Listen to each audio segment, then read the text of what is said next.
And this is so easy to do in the toaster oven.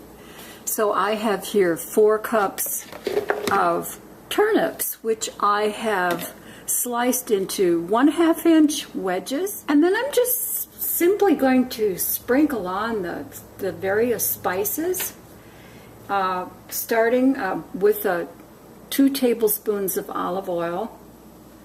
And then I'm also going to add a little sesame oil.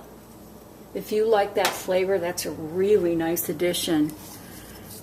I'm just putting in some salt. Again, you know, if you like salt, do it to taste.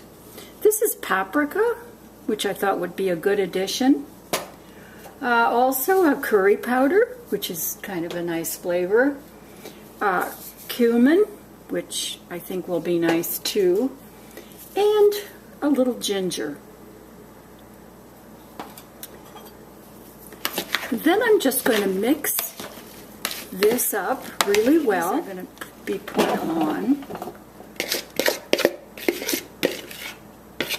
a rimmed baking sheet. You usually, with a toaster oven, you get one of these. Alright, so in the pan goes. And I'm going to set the timer for 15 minutes. Okay, that was 15 minutes, so I'm just going to try turning these. The whole idea is to just get them browned on both sides. So, back into the toaster oven.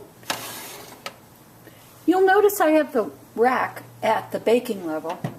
I'm going to set this timer for 15 minutes again and see if they're done. I'm looking for them to be toasted, of course, on both sides.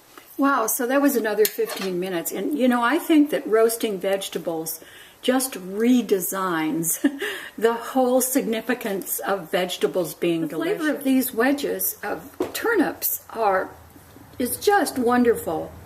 I would give this a try. It's easy and it's healthy. There is no steaming, there's no boiling in water. The nutrients are all still. Buy my Pop It in the Toaster Oven cookbook, which you can buy wherever books are sold. You'll be amazed at what you can do in your toaster oven.